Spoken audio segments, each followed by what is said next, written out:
Bonjour, chers tous et chers toutes. Ravi de vous retrouver en ce début d'année 2025. Nous vous présentons nos vœux pour le nouvel an. Nous commençons l'année par un sujet brûlant de l'actualité franco-africaine. Le lundi 6 janvier 2025, devant le corps diplomatique, le président Emmanuel Macron affirma sans ambages que les États africains, notamment les États du Sahel, ont oublié tout simplement de dire merci à la France pour être intervenue en 2013 au Mali, dans le cadre de la lutte contre le terrorisme. Pour le moins que l'on puisse dire, les propos de Macron sont quand même empreints, on va dire, de mépris. C'était des propos désinvoltes, discourtois et quelque peu, on va dire, révisionnistes. Les États du Sahel n'ont pas du tout été ingrats à l'encontre de la France, en fait. Au Mali, il y a eu une reconnaissance des soldats qui sont tombés. Et d'ailleurs, François Hollande, en son temps, avait été chaleureusement accueilli. Et il y a des militaires qui ont été à chaque fois décorés. Même les deux journalistes français qui ont été tués, ils ont été décorés. Ensuite, ce que l'on puisse dire par rapport au Mali, la brouille franco-malienne est tout simplement liée à une ingérence politique de la France dans la rébellion Touareg. Puisque l'objectif de la France, comme vous le savez, l'objectif était très clair, c'était de donner au moins une autonomie aux rebelles Touareg dans un premier temps et à la longue parvenir à tout simplement à diviser le pays, à créer voilà, un autre État au nord ou plusieurs États au nord. Donc, de ce fait, les Maliens et les Français ne se sont pas compris.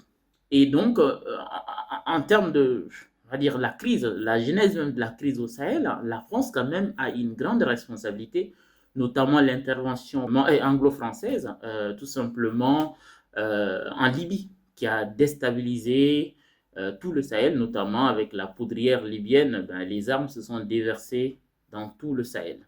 Et les États n'étaient pas, bien sûr, préparés à faire face tout simplement aux conséquences de cette intervention occidentale.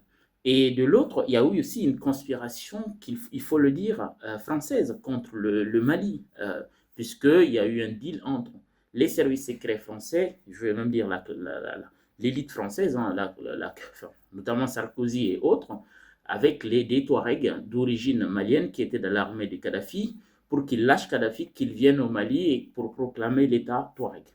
Et mieux encore, la France a livré des armes aux rebelles Touareg au Mali et du carburant.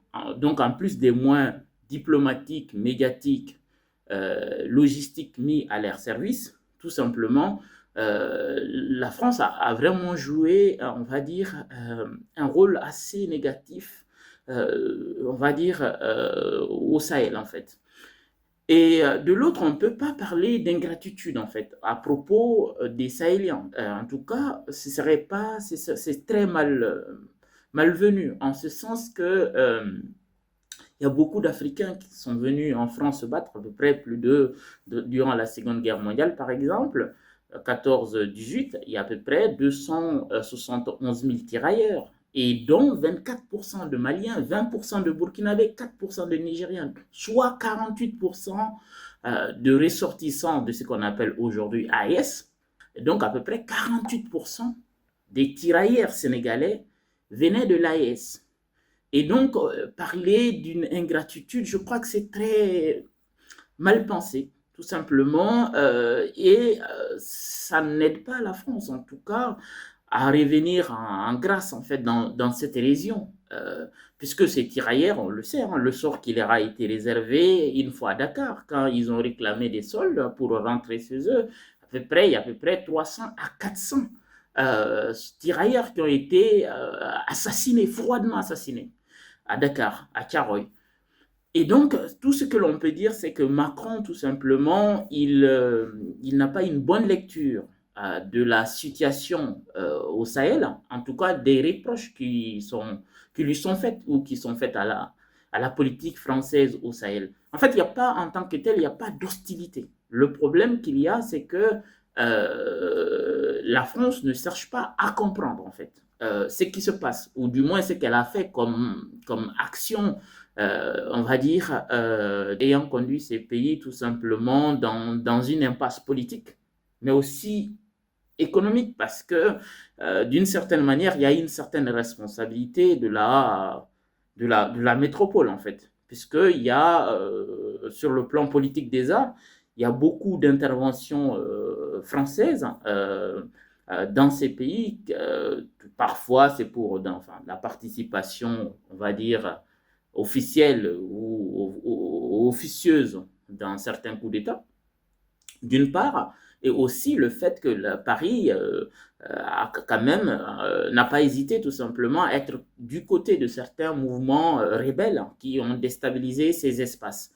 Et de ce fait, c'est qu'on peut conclure tout simplement ce qui se passe au Sahel, tout simplement entre la France et ses États, et ses populations tout simplement, sahéliennes, est tout simplement une question d'incompréhension qui est tout à fait, cette incompréhension est tout à fait justifiée, puisque comme je viens de dire, l'action politique française, elle est inadéquate, elle est en déphasage avec le temps, avec le réel, avec les événements, et je dirais même avec la géopolitique en fait. Je vous remercie de votre attention.